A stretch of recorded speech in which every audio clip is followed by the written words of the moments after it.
200 points lower on the Nifty. The total size is about 0.6%, and Tata Sons, we understand, is the seller. I can say with good confidence level कि 2030 तक 1000 crore passengers को हर साल carry करने की capacity हो जाएगी. केवल power politics, सत्ता कारण यानी पॉलिटिक्स नहीं है जी. समाज कारण, राष्ट्र कारण और विकास कारण ये भी पॉलिटिक्स है.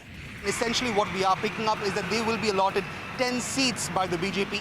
Markets, they continue to be under pressure. Wee bit of recovery, but of course, this is not a sign anymore. But the Nifty is down, and so is the other broader market indices as well. Well, we were talking about how markets perhaps will find some, footing and decide what to do over the next couple of days. It's a decision today. I mean, if you want to look at it that way. This is closing bell. That was, of course, the day so far. We are coming to you from the CNBC-TV18 News studios. You're with us here on Closing Bell over the last hour of trade. I'm Prashant. With me, my colleague Nigel, and Ekta is with us as well. Guys, hi, afternoon. Hi Prashant, hi Nigel. Yes, absolutely. A bit of a recovery which has taken place for the markets, but I think overall a little bit of caution ahead of the Fed meet outcome and what that could probably entail, and the fact that crude prices are at 4-month highs. Well, that's right. During the last few days, I think we were making this point yesterday as well, right? 21,900, we are bouncing off that mark numerous times. Now today, we're closer to around 100 points lower than that. So by the end of today, I think the bulls will hope that maybe we can end closer to that mark. We just breached the 21,800 odd mark. And keep in mind, the Nifty bank actually is doing an outperformance, and yet we're weaker today. So there appears some bit of selling ahead of the big event. IT, blame IT today, like yesterday, right? So it's down for the second day, but just a couple of points. So it's a broad-based kind of weakness that we have across large caps, mid caps, small caps. I mean, unlike what we saw on Friday when small caps recovered quite a bit, Nifty was down, or yesterday, it was a reverse. Today, everything is down. Nifty is trading below the support zone. That support zone, by the way, is 21,860 to about 21,905.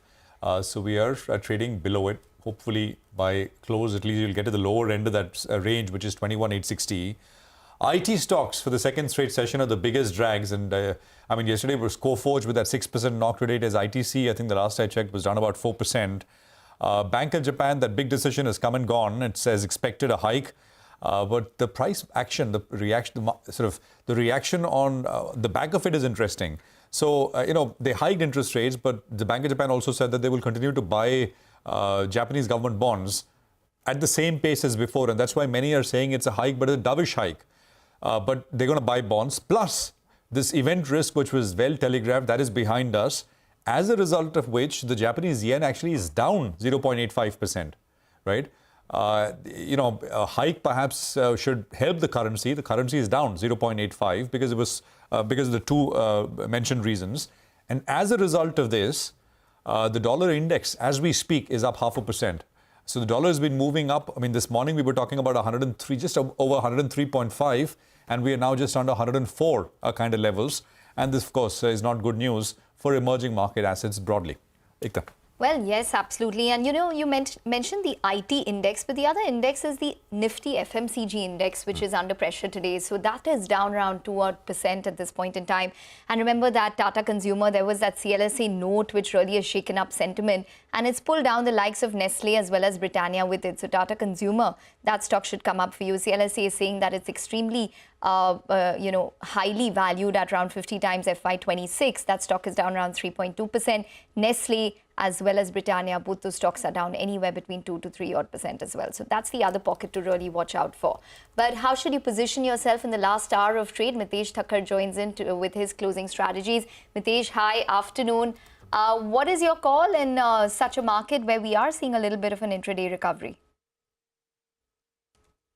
Good afternoon. I think my sense is that the overall structure is clearly on the negative side. So one should have some short bias positions. Now, we haven't been shorting futures. We kind of covered them up yesterday, closer to about 21,950, but have some out of the money call options as short positions for the March expiry. I think that's a good way of playing this out because you'll have a lot of volatility and pullbacks happening. The declines and corrections are typically more volatile than the upswings. And therefore, I think, having a short exposure on by selling out of the money call options could be a good idea. And we have an expiry coming up in the next 6-7 trading sessions. So I think that will also have entailed some theta decay, option value decay. One. Two, I think on the stock side as well, I think a lot of stocks are breaking down. So again, there the idea is to find more of short ideas. We have some one or two contra long positions, but majority of the positions are on the short side. I would now recommend a sell on Infi. I think Prashant was just talking about IT stocks turning negative, and Infi remains that. So sell here with a stop at 1582 for targets of 1520. And Lawless Labs is the other one, which I think can be on the where positions can be taken on the short side. Keep a stop at 396. Look for targets of 375. Okay, all right. Got that. Mitesh, thanks a lot for joining. We'll come back to you for a fresh call in the next 20 minutes or so. By the way, the Nifty has bounced a little bit from the low point of the day. Bajaj Finance is standing tall. So though the Nifty is down close to 200 points, Bajaj Finance has moved to the high point of the day. Pull up the intraday chart out there. And Mahindra and Mahindra as well has moved up in the last few minutes. So because of both those two stocks, we're seeing some bit of a fight back that's taking place. Even Reliance Industries was down more than 1%. I think that as well has cut its losses now, taking support at lower levels at around this 2,850 odd mark. But let's talk about the insurance space, and Yash joins us to tell us about Star Health. He's done some analysis in terms of how their market share is moving. Yash, please take it away. Well, Nigel, apart from the concerns on underperformance to the standalone health insurance industry, there's another concern which has come up for Star Health Insurance, and that's losing meaningful amount of market share in both sides of businesses. The total business, which includes the individual plus the group business, and individual business separately. We put together some numbers to understand this thing in greater detail. Let's speak about the total business first, and the assessment period is March 2022 to February 2024, which means about 2 years. In this period, Star Health has lost about 1,000 basis points in market share. That's about 10 percentage points to its peers, in the standalone health insurance industry. Star's market share has come down to about 45.5% in February 2024. From 54.9% in March 2022. Star, in this same period of about 2 years, the standalone health insurance industry has gained market share of about 148 basis points, which states that Star has simply failed to capitalize on the growing market share of its sector. It has also lost its own existing market share. Now, players in the same period have gained market share between 355 basis points to about 50 basis points. These players are, peers to Star Health Insurance. Now, if you shorten the period to just about 1 year, March 2023 to February 2024, here again, in terms of total business, Star has lost market share of about 400 basis points. Against that, the sector which it operates in has gained market share of about 73 basis points. Now, Star has been telling CNBC-TV18 in the previous interactions that they're focusing on the retail business, and if they're exiting out of the group business, then naturally the total market share would come down. But that also means that Star's share in retail business should increase. Is that so? The answer is no. There are numbers to support that as well. If you look at 2 years, February 2022 to 2024, in the retail business, Star has lost 540 basis points of market share, as against the sector which it operates in has gained about 550 basis points of market share.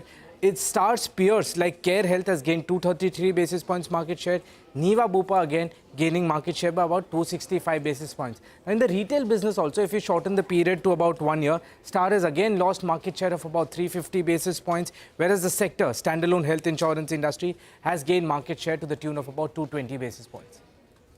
Okay, well, the sector is growing, but the leader, which is Star Health, even after the loss of market share, it's a very sharp decline, 10% over the last 2 years across the board, group and individual combined loss in market share. That's what's coming through. 541, we hope to speak with the company and sort of put some of these points, and we'll try and do that. Sudeep Bandyopadhyay is with us, Group Chairman at Indie Trade Capital.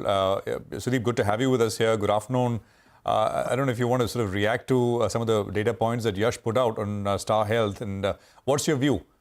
You don't have that many. There are lots of, not lots, but there are a few general insurance stocks listed, but not that many standalone health insurers. Star, of course, is the leader. Prashant, first of all, I think a fantastic set of data, analytics which Yash has put out. Very interesting, and I haven't looked at it this way, honestly. So definitely I will look at it now more carefully. Couple of things in Star's defense I would like to say. I think, when a lot of new players come, they will get market share, and that market share comes out of the leader. they had an abnormally high percentage of market share in this standalone health space. So obviously, some market share loss was bound to happen. But the alarming fact is that though the overall standalone health companies' market share in the health business is growing, their star is coming down. So that's a bit alarming. Second thing, I think there's been a transition of management. The gentleman, Jagannathan, who started this company, he has moved out, and we understand he's starting his own insurance business with support of some large private corporates down south. So I think that may have some impact as well. But having said that, I think health insurance is a business which is bound to exponentially grow in India. And that's why we see all these new players coming in and aggressively fighting for market share. Overall, group business may not give the kind of profitability per unit which an established player would like to achieve. But the fact remains that the volume is also important in this phase of growth. So while Star may take a stand that they want to go for retail, but losing large corporate business and large group business is, I think, not very prudent in overall scenario of things. So a bit cautious, obviously, on this entire Star matter, which has been highlighted so nicely by Yash. Okay, interesting story there coming in on Star Health. That stock is under pressure today. But the other stock which is under pressure, and we highlighted this earlier, was Tata Consumer. It is under pressure because CLSA has initiated coverage with an underperformed rating. They're concerned on the valuations. Manglam is here to tell us more about it. Manglam. Well, the reason why Tata Consumer is lower today, and that's because of the CLSA note. But typically what happens is if a brokerage initiates coverage, usually it is on the positive side. But this was an off one from CLSA saying that they have an underperform rating on Tata Consumer with a target price of 1288. Why is it an underperformer? Is there a fundamental issue? Perhaps not. In fact, they like the growth verticals that Tata Consumer's food business is on, which is snacks, pulses and salt, etc.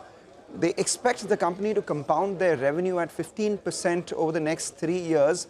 And that is including the Capital Foods and Organic India acquisition that they had made. If you, take those acquisitions off, then even then, the revenue growth compounding would be close to around 11.5% for the next 3 years. What they do not like, and the reason for which the stock is an underperform for them, is the valuations at which it is trading. As per them, it is priced to perfection at 50 times 2-year forward earnings. And this compares with the consumer staples multiple of close to 45 times. So they believe that, at these levels, there is limited upside given the sort of multiples that the stock has been trading at. Remember, it has been a big outperformer in the past in the FMCG space. But now with this run already, maybe all of that is into the price. And as a result of which CLSA has that underperform rating. Okay, all right. Under pressure for Tata Consumer. As you can see, the stock is down around 3% Manglam, thanks very much for that. Sudeep, over to you on this one. Over 50 times in terms of evaluation when it comes to FY26 PE. It's dragged down the other FMCG stocks this afternoon as well. Your take on what CLSA is saying? Well, I think there is a merit in what they're saying, definitely. I think, they are into interesting businesses and there are growth levers. But the fact remains that the valuation looks full. And I think that's what they're pointing out, which does make the market nervous. If there's no upside from current levels, then why would the investor remain invested? And that's why we are seeing this sell-off. Having said that, I would also like to say that entire FMCG is not to be sold or exited at this stage. The rural consumption related story which hasn't played out really, and there has been a lot of challenges for the companies which are focused on rural India. I think that phase at some point of time, we believe sooner than later will get over, and companies having a significant part of the business coming from rural India, whether it's an HUL or a Dabur or a Marico or some of the other companies having significant rural base, they will start gaining disproportionately. And that's going to happen in the near future. That's what our belief is. So we believe that, rural facing consumer companies needs to be bought at current levels.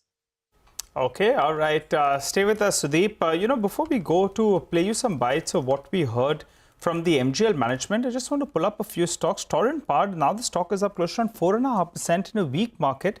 So just keep an eye out on that one. Jubilant Foods as well. Pizza time, it seems, that stock as well has moved to the high point of the day. So a few of these intraday charts should come up for you.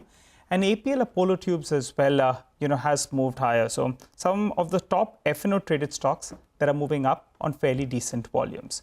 Well, let's move on then. Oil Minister Hardeep Singh Puri recently said that the gas sector reforms have not reached the end consumers when the objective is affordable gas prices. Mahanagar Gas recently cut the CNG prices by around 2.5 rupees per kg. Mr. Ashu Singhal, the MD of MGL, says that these price cuts are on the basis of spot LNG prices. Let's hear him out. 8 rupees per kg of SCM per kg of CNG in last year, April, then followed by 3 rupees in October, and now very recently 2.5 rupees. So it's a calculated thing which we take, seeing the prices of alternate fuel, cost of procurement, and the profitability. The prices are not under control of the government. So you see OMCs also have reduced the prices. So, you can't add 2 plus 2. You can't comment on that, but it was procurement cost has come down. So therefore we have reduced the prices. Q4 margins will be slightly lower because one, that we have reduced the prices, although the impact is only for 2-3 weeks. But we expect that they will go slightly down as such. Could be in 11-12 rupees. That will be the new numbers. All right. Sudeep, what do you make of that commentary? The MGL management telling us that the price cuts have nothing to do with what the government had to say. It's because our input costs went down and it's pure operational. What's your take? They're guiding for volumes of around 6 to around 7% the next year, with a BITIA per SCM of around 11 to 12 bucks. Your take? Well, Nigel, I think it's definitely got something to do with the government's nudge for cutting prices. So obviously the recent price cut at least came, whether it's oil marketing companies or MGL, on the back of the nudge which they received from the government.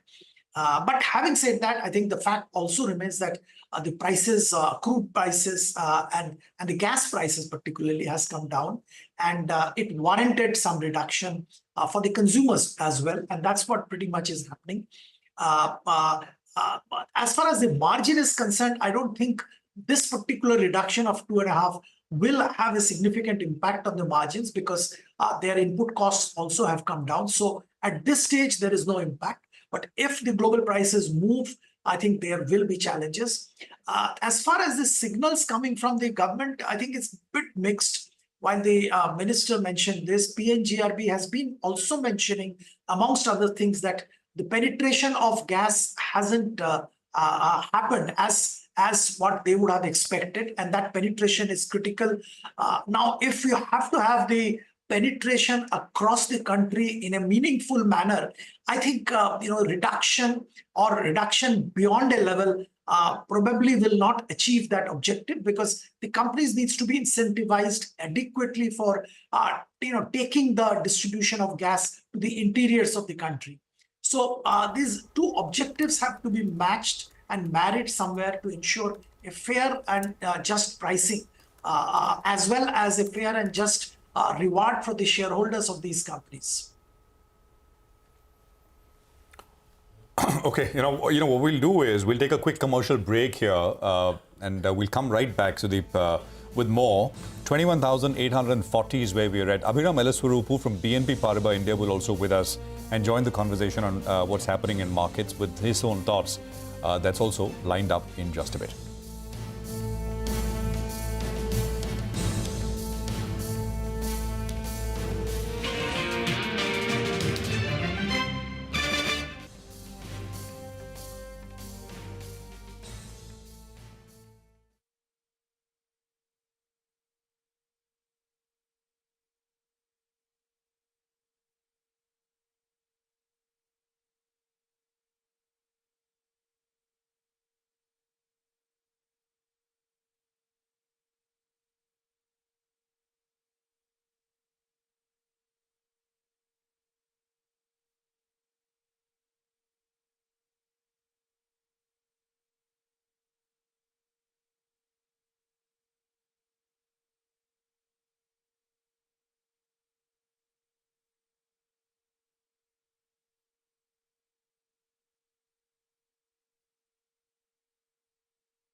Welcome back. Well, a few stocks actually are moving around as we speak. So, Sudeep, I wanted your view. Some of these names actually have done quite well, but they have come in for profit taking. Oracle Financial, I recall they came out with one good set of numbers and the stock was on fire from there on. Otherwise, they were slower performers in the last few years. So, any view on that one? Yeah, you're absolutely right. The last quarter financial numbers were stupendous, and that led to a massive rally in the stock. But it's a very, not a very widely held stock. And, the price movement was there, but I won't say that, we can see a follow through of that as such.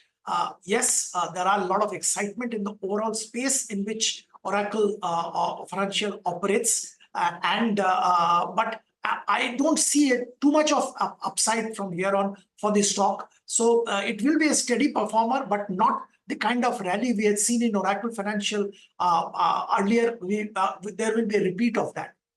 Okay, all right. The other one we want to speak about is Sham Finance. It's going to be making its way into the Nifty in the next few days or so. The announcement already had come back, so some part of those flows were already be in the price. But we spoke to the management earlier today, and remember, they're doing, in terms of valuations, it's fairly attractive. I think around 1.6, 1.7 times price to book, ROA I think of around 3% approximately, and ROE of around 15%. They told us that their AUM will grow by close to 15%, and NIMs will hold at around 8.9%. So they also told us though that the housing subsidy could possibly get sold, or some corporate event on that in the first quarter of next fiscal. And for that, reports suggest they could get 5,000 to 6,000 crores. Any view on this name? Well, this is a fantastic stock and fantastic company, I would say. And I don't think it's a negative when they sell the housing finance subsidiary. I think it's going to be positive for Shriram Finance only. And you absolutely outlined perfectly well the ratios. They look very, very attractive. The valuation wise, they look attractive. And let's say one has to buy a few finance and BFSI segment stocks. I think Shriram Finance should be one of them at this stage, considering the valuation at which it is quoting and considering the potential for growth which it has and it's been sitting on.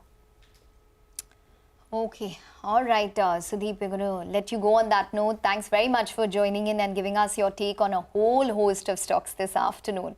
But let's focus on the big global event which has taken place in what is seen as a historic shift in policy. Bank of Japan ended the world's last negative interest rate regime. It raised rates for the first time in 17 years, that is since 2007, and has also abolished the yield curve control policy. CNBC's Ka Orien Joji, who's been tracking all of the updates from the ground, gets us all of the details from Tokyo. It is an end of an era in terms of an end of an era of negative interest rates and possibly a start to higher interest rates here in Japan. The governor, Mr. Ueda at the Bank of Japan, has been holding a news conference for the last 30 minutes. And the questions have been focused on this 2% target that has been so elusive for Japan and the central bank. And I think that gives you a little bit of guidance on how quickly interest rates may rise from here, because despite all this anticipation, months of anticipation as to when this day is going to come, the focus is now clearly on how quickly the Bank of Japan will or will not raise interest rates down the line. So according to Mr. Ueda, the governor, he says the distance to 2% target in terms of inflation, there is still quite a bit of distance, he says. And he's been drilled on this point several times over the last half hour, and he says the possibility of achieving a sustained 2% inflation target, which has been the goal all along, is not 100%, but rising. So I think the point here is that he is trying to temper expectations that the interest rates were going to rise quickly and incrementally. Abhinam Elasurupu is with us, head of India equity at BNP Paribas India, to take us through what he's making of the markets, whether we've got a sort of sharp pullback, correction, whatever you want to call it. Abhinam, good to have you back on the program. Thanks very much. Since we were putting out details of this hike from Japan, I don't know. I mean, if you've spoken with your Asia colleagues and any feedback you've gotten, I mean, over the next today is today, but is it significant enough to cause some ripples along the way? The big thing has been the carry trade, right? And yen is extremely cheap currency. Actually, it's gotten cheaper today. But that's only today, as I said. What's your own sense? One point of view, and this is all anecdotal, is that, for example, in India, there's been a lot of Japanese retail flows which have kind of come in. We had a soundbite from Chris Wood of Jefferies, who was saying that over the last 10 years, Japanese locals have not put any money to work in Japan. They've all gone outside. But this would change things. Just your feedback. Well, I think that part of the move was widely anticipated, and to that extent that's the reason why there was so much focus on the governor's speech today, to see if there would be something incremental. And I guess the market may not have got a whole lot more. I do hear the point about the carry trade, but at the same time, if you see where our market tends to be a lot more focused on, at least from the rest of the year perspective, is the US Fed, because ultimately all assets get priced according to those rates.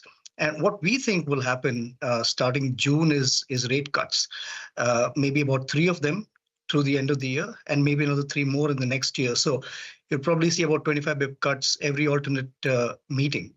And again, I would say that this is also kind of anticipated to an extent, but when the cuts do come in, I think it will be a positive for the market overall.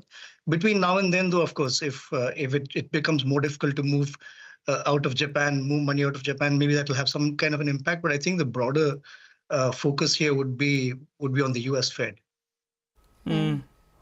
Abhiram, hi. Good afternoon. Good to see you. And Nigel on this side. What about the Nifty? It appeared that we were set to make fresh all-time highs. We were flirting with around 22,500 odd. We've come down to around 21,800. From here, where do you think we go, say, for the year-end target?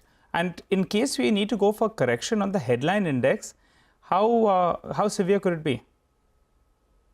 Well, our Nifty target is unchanged, and from the last time we met, so it's 23,500. So if you recall, at the start of the year, we maintained that you'd probably have moderate returns this year. This coming off a 20% headline return last year, at least on the large caps, and therefore 23,500 is still what we hold. Now, is there going to be a correction in the near term? I would think not. In fact, we were just back from various investor meetings across Asia, and the feedback is still very positive on India. I mean, it's still a market that many investors are looking at as almost emerging markets type growth in the numerator, and maybe more developed market kind of risk in the denominator. To that extent, investors are willing to pay a higher multiple for India. So if you ask me, I think that the next big catalyst that investors are looking for are the election results. And any signs of policy continuity would ensure that money still comes into India. I think that we may have a little bit of sell the news post the elections and until new announcements are made on the direction of policy. But I think between now and May, we'll broadly be up, not down. Abhiram, would this enthusiasm that we have for India also apply across the board in terms of indices? Say, for example, the small caps, or is there some amount of caution there and people are probably just staying away a little bit from it? Well, some of it also is because of the way regulators have kind of stepped in, or at least warned of froth in the indices. And we've seen announcements in the last few weeks or so. Ultimately, it may lead to lower inflows into small and mid-cap funds, and that's also by design. And to that extent, you may see maybe that large and small cap indices perform more or less in line. Maybe large caps actually outperform from here on, and something that we'd been kind of anticipating for the past few months, but maybe it's happening a bit later than what we expected. So I think between now and through this rally, I think it will be large caps that will lead it. And given that the upside to our target is maybe 7 or 8% from here, I think you've got to be a lot more selective from here on. Abhiram, let's assume for a minute the base case is that there'll be no changes day after the FOMC. So assume that there's no change, but then they further reduce the number of cuts that you should expect this year. So it turns out to be the signal is a bit more hawkish than markets expect. What then, Abhiram? What will be the picture post that? The other worry at the margin is oil, which has crept up to almost $87, $88 a barrel, right? Yeah, I think both are building somewhat negatively. If what you say happens, then obviously a little more negative than we would think. That said, I think most investors that we've been speaking with kind of looking through the commentary for the time being and looking straight to June, because realistically, anyone expects any major move only from June onwards. Data has been kind of mixed, as you would have seen, and it's really hard for, the Fed to give one clear direction or the other, and the markets anyway been pricing according to that. Now, oil, on the other hand, I think is a slightly bigger risk. Now, that said, as long as it stays within the range, which is what we're looking at, maybe between 80 and 90, again, that's also kind of known or maybe factored into models. I think it starts to get risky once we get into the 3 handle, that is 100 plus. That's when I think alarm bells will start to ring a little bit. But between now and that price, I think maybe it's sort of known as well. So I think the near-term risks are not that significant in my opinion. And I'm sticking my neck out here a little bit. What would your approach be towards, say, the banking space, private versus PSU? Well, actually, we're thinking less about private versus public and more about large versus small. I think if you see the picture at the moment, credit growth is still quite healthy. It's a question of all the FDs in the book getting repriced. And we think that we are probably about a quarter or so away. A large part of that has been done, which is really what investor concerns around the sector were. And therefore, if you see what may happen, let's say 3 to 6 months down the line, the situation could be that that NIMs may have, it's probably that's the end of the NIM cycle in that sense, and things start to improve from there on. So valuations obviously are still quite attractive, certainly on the private large cap space. And therefore, if you were to pick within the overall financials space, I think I would look at the largest private sector banks, the largest public sector banks, also the largest private insurers, and the largest NBFCs. So I'm going totally large cap here on financials. All right, Abhiram, final question before we let you go. Then what about the consumption story here in India? One would say that maybe the consumption is slowing down, but actually it may not be the case. Maybe the manner or the type of consumption is changing because of the aspirational value. Everyone wants to consume higher valued products. How would you play this theme? Yeah, I think we are very much on the same page on this matter. We think that the affluent India theme that we've spoken about quite a bit in the past is here to stay. In fact, our team put out about 50 odd stocks that benefit from the affluent theme running across sectors, starting from consumer to healthcare to insurance and banking and so on and so forth. So that is really the area we're looking at. What I think we are a little more concerned about is actually the mass consumption, which is actually very much dependent on government support. And if you were to see the latest budget as well, it's pretty clear that the direction the government is taking is a bigger thrust towards capex rather than mass consumption.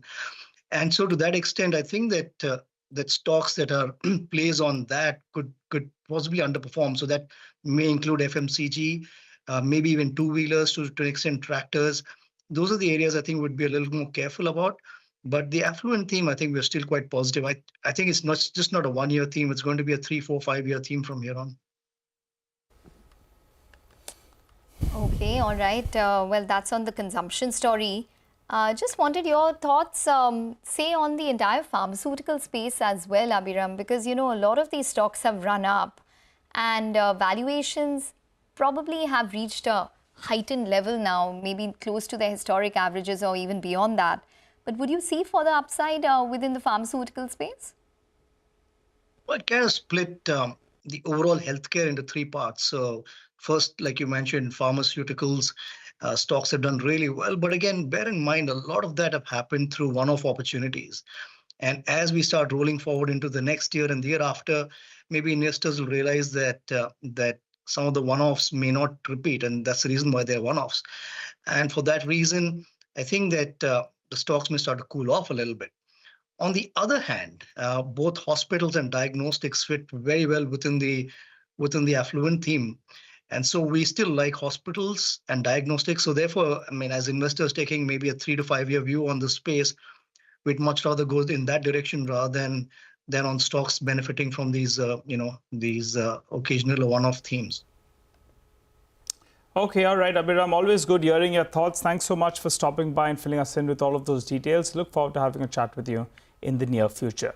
By the way, I just want to pull up one stock, IND Stars. When you pull up the cash market stock and maybe pull up the futures plate as well, we're seeing a massive build-up in terms of open interest. And it appears the street is fearing that maybe there could be some, overhang in terms of possibly some selling on that counter. So intraday chart should come up for you. It moves to the low point of the day, but in the F&O market as well, the open interest has surged up to such an extent that in all probability that one goes into the F&O ban when we get the report later today. So keep an eye out on that stock as well. High probability that it goes into the F&O ban. For the time being, slip into a short break. As always, we'll get you some buy or sell trades from our technical experts. Stay with us.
Welcome back. We're closer to the lower end of the range, but one index that's popped up from the day's low is Nifty Financial Services Index. It has a mix of banks as well as financial institutions, and that one's moved into the green as we speak. Bajaj Finance, as we were highlighting earlier, has done quite well.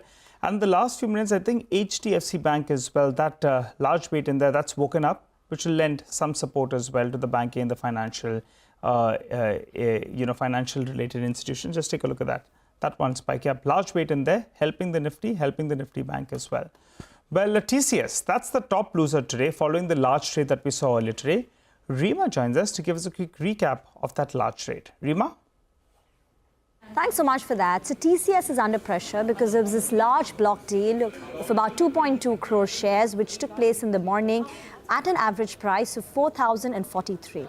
The price of 4,043 is about a 2.5% discount to where the stock closed yesterday, and the total deal size is approximately 8,900 crore. We understand that Tata Sons has sold stake, and they've sold close to about 0.6% stake. They hold about a 72.4% stake in TCS, and off that, they've paired about 0.6%.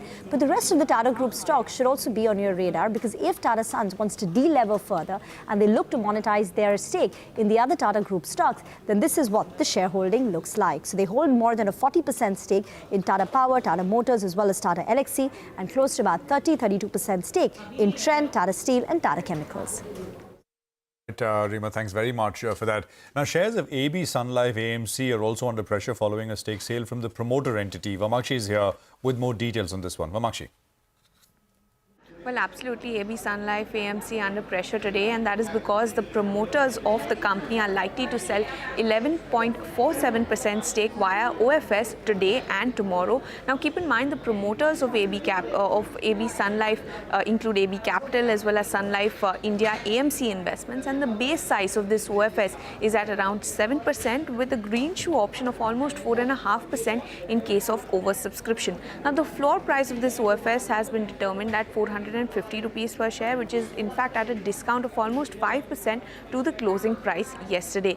The total promoter stake sale actually amounts to 1,487 crores at the floor price. Now, this stake sale is being done in order to comply with the public float norms. The company had to reduce the promoter holding from 86.47% as seen in December 2023 to around 75%. So resultantly, after the stake sale, AB Capital's holding in the company is expected to decline from 50% to 45%, while Sun Life AMC Investments is expected to decline to almost 30%, making it 75%. For AB Capital, the company is encashing some of its holdings in AB Sun Life AMC, so therefore it is mildly positive for this counter. However, for AB Sun Life AMC, the supply is expected to rise. It is a bit of a negative news flow, and as a result, you are seeing the stock under pressure today. Okay, all right. Stock is down over 2% for Vamakshi. Thanks very much for joining in. Mitesh Thakkar joins in to tell you what to buy or sell today for a reverse trade tomorrow. Mitesh, well, what would you be strategizing? In fact, I have one buy and one sell call, so there's something on the buy list as well. SBI Life is a STBT with a stop at about 1474 for targets of 1445, 1440. While the banks are holding out much better than the rest of the market, and there could be some reversal happening on the charts of Kotak Bank. So, given the fact that a lot of traders have a lot of short positions, I think Kotak Bank could be a contra BTST. Keep a stop at 1735. Look for a target of 1765. Okay, all right, Mitesh. Thanks very much for that. So, those are a couple of trades for you. Well, we need to take a short break, but as we do that, let's get you some important market opinion. In an exclusive conversation, Jefferies' top equity mind, Chris Wood, says that the move in Japan and the Japanese equities is largely driven by foreign money and not domestic money. Listen in to some key excerpts and we'll be back. The end of deflation is for real, and I still think there's a better 50% chance it is. Then we haven't yet had the reallocation into Japanese equities by Japanese institutions. And if that happened, there would be a huge move in Japanese equities. Japanese institutions are not invested in their own stock market. The only market the Japanese domestic institutions have increased exposure to in equities in the last 10 years or so has been US equities. The last 3 quarters, we've had nominal growth weaker than real GDP growth. And that is the explanation for why what's been outperforming in China for most of the last 2 years has been the dividend stock index, so the best thing to have done with Chinese equities is simply to own the dividend index, and 10-year government bond yield in China is near a record low. When I was in Beijing about 2-3 weeks ago, there was a record low spread between the 30-year and the 10-year government bond. So all this is classic deflationary signals. So fundamentally, Chinese equities will remain a value trap if we remain in this deflationary situation. The good news recently is there's been clearly a government support operation to buy the Chinese equities, and the target seems to be 3,000 on the Shanghai Composite. So to that extent, we're about that level. So there's support for the market. But in terms of some form of aggressive easing coming down the road in China, there's no sign of it right now. You now have a precedent of a country being removed from the MSCI benchmark with very little kind of warning, which is what happened to Russia. So if you're a global fund, and many global funds invested in Chinese equities, China is a very small part of the global MSCI all country index. So if there's even a 5 to 10% risk of that happening, you just would rather not be in China. So you will own, if you want to own China geared stocks, you own China proxies globally who are geared into global growth. The emerging market investors have to be in China because it's a big part of the benchmark, but the global money does not, and that's why they've left. And it would take a lot to bring them back. There'd have to be huge outperformance in China for them to come back.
Welcome back. We're still under pressure right now. A couple of these stocks, such as Indiabulls Real Estate, is showing a double-digit loss at this point. So that stock is down around 10.5%. There was a cautious report which came in from Nomura on the tyre space. So JK Tyre, for example, is down around 4.5%. They pointed out how rubber prices, both in the international as well as the domestic market, have increased. And even Popular Vehicles, which is the new listing today, is showing pressure. So that stock is down around 6.5% below its issue price. Jay Bala, the CMT at Cash the Chaos, now joins in to discuss the market setup. Jay, hi, welcome to the show. There's renewed pressure which has come into the markets, but what would the texture be according to you, considering that there's been a little bit of an intraday recovery, but that too seems to be sold into now? Hi, Ekta. Thank you for having me on the show. I've been saying for the past 3-4 weeks now that the markets were in a distribution phase, and I pointed to critical levels on Reliance, and that's been taken out. That level was 28.40. That's been broken, and so I think the distribution is complete. The market at the moment is at the risk of a price expansion to the lower side. So the last vestige for the bulls is 21,530. If that were to get broken, I think this will transform into a medium-term correction, which I've been anticipating for some time now. So watch out for 21,530 as a very critical support for the medium term. All right, Chair, 21,530. All right, we'll keep an eye on that. What about the Nifty Bank?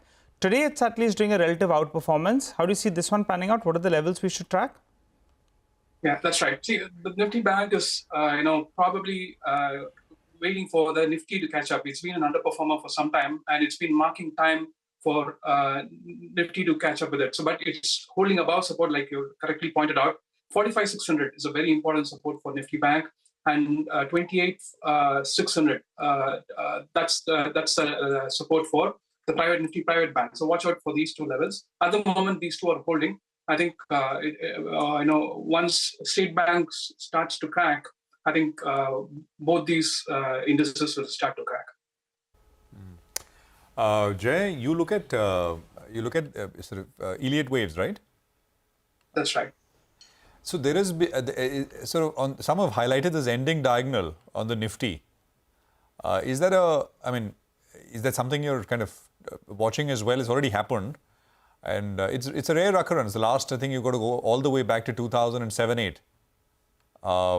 Just talk to us about that if you are following it. Yeah, that's right. I know I generally tend to not get technical and use layman terms so that all your viewers can follow. And yeah, that ending diagonal actually was the reason why I was calling this a distribution. And if you go back to the pre-COVID highs, that was also an ending diagonal. If you go back to the the Jan 2008 high, that was also an ending diagonal. So it's a very significant occurrence in important tops. So this is probably going to be another one, and it's gone below that. And to eliminate the possibility that it can other components of the ending diagonals are not unfinished. So that's the reason why I'm watching 21,530. That will mark the level where the second wave within the ending diagonal is broken. So it will prove that no longer there is high probabilities. Okay, all right. Just hold on to that talk, Jay. LT Foods, I think we should just pull up that stock. There's a rather large trade that's taken place on that one. So just keep an eye out on that counter as well. Maybe by the end of today, we'll have to keep an eye out. More than 1% of equity changing hands on LT Foods as well. So maybe just pull up the intraday chart of the stock, or maybe the block deal as well. Explains why that one's down close to around 5% as we speak. Jay, but you've told us about the indices. What about individual stocks? You normally give us a couple of ideas. So what's on your radar? Yeah, last week I pointed out how Tocom rubber prices, shooting up sharply, and I believe Nomura has come out of the report. There's something else for others to follow. There is a sharp rise in cocoa prices. So that's going to have an impact on FMCG names. From the beginning of the year, if you see the underperformance of Nestle and Britannia, this is the reason cocoa prices have shot up more than 100%. And this is just the middle portion of the move.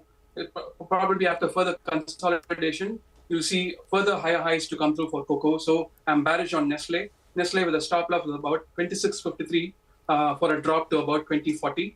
And I'm also bearish on Polycab. From the January lows, it has come up in a corrective fashion.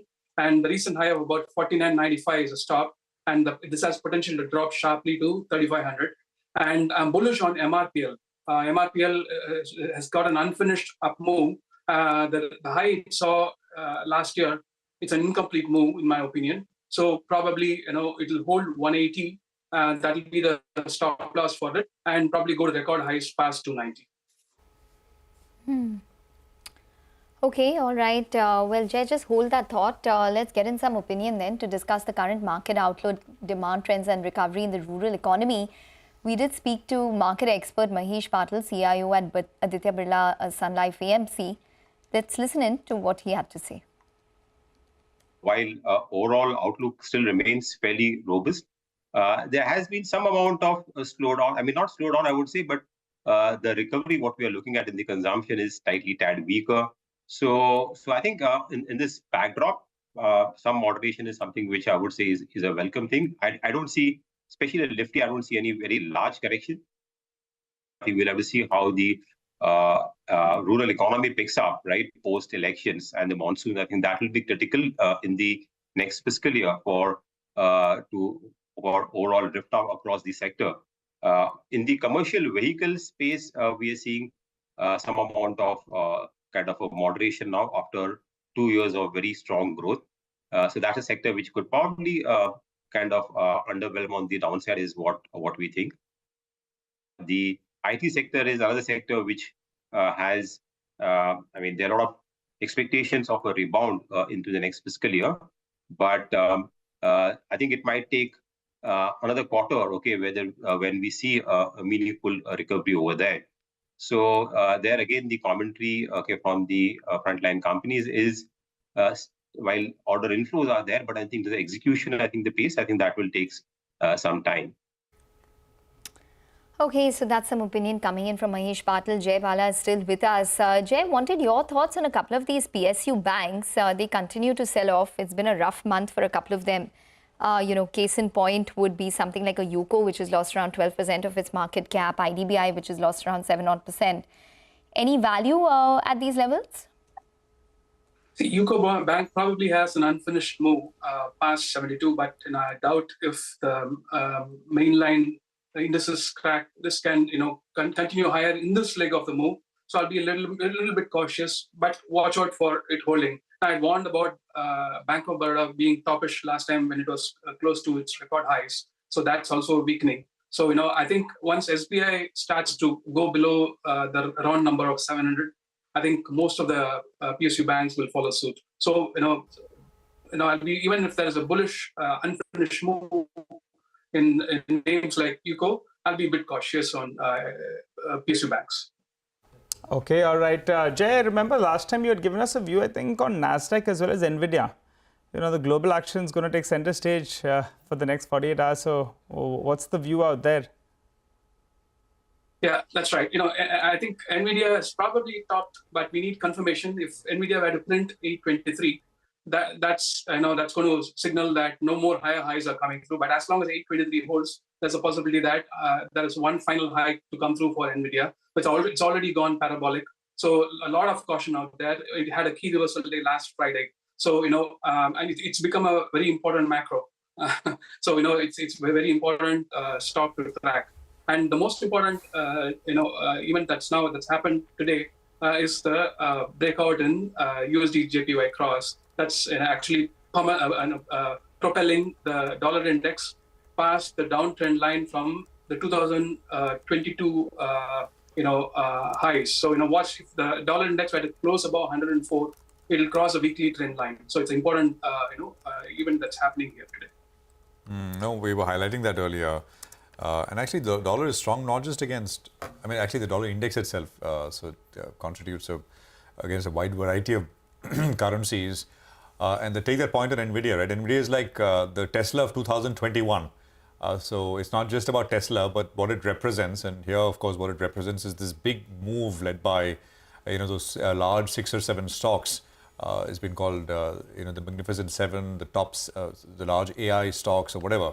But it is, of course, representative of the big rally we've seen, such a concentrated move. So if Jay, just one last point, what's the advice here? In terms of if you're already, of course, leverage and etc. is already out of the system. I'm assuming you would be out of the system after the sharp correction that we've seen. But are you saying reduce risks further, gravitate towards large caps? What's the advice? I've been saying for the last 3-4 weeks when we called it a distribution, I asked people to raise cash. That's the best strategy here. Even gold is risky at this point of time. If gold were to drop below 2100, it will shock a lot of gold bugs. So, raising cash makes a lot of sense. You should be at about 50% cash, and that will be the ideal level. You can leave the rest in the market. But if you can go to 100% cash, nothing like it. And I pointed out on the 1st of March, about investor head and shoulder breakout in crude. Both varieties are now breaking out, and that's an added pressure for the market. So there's at least a $12 move left in both varieties of crude. So watch out for it. Cash is a very important asset to move to. All right, okay. $12, huh? That will take us to the 3-digit mark, at least on Brent. Ajay, great to speak with you as always. Appreciate your time, and thanks very much for joining us here on this edition of Closing Bell. Well, the market is ending down about 250 points, 21,810. You've got the Sensex, which will end down about 730 points. This is a little over 1% cut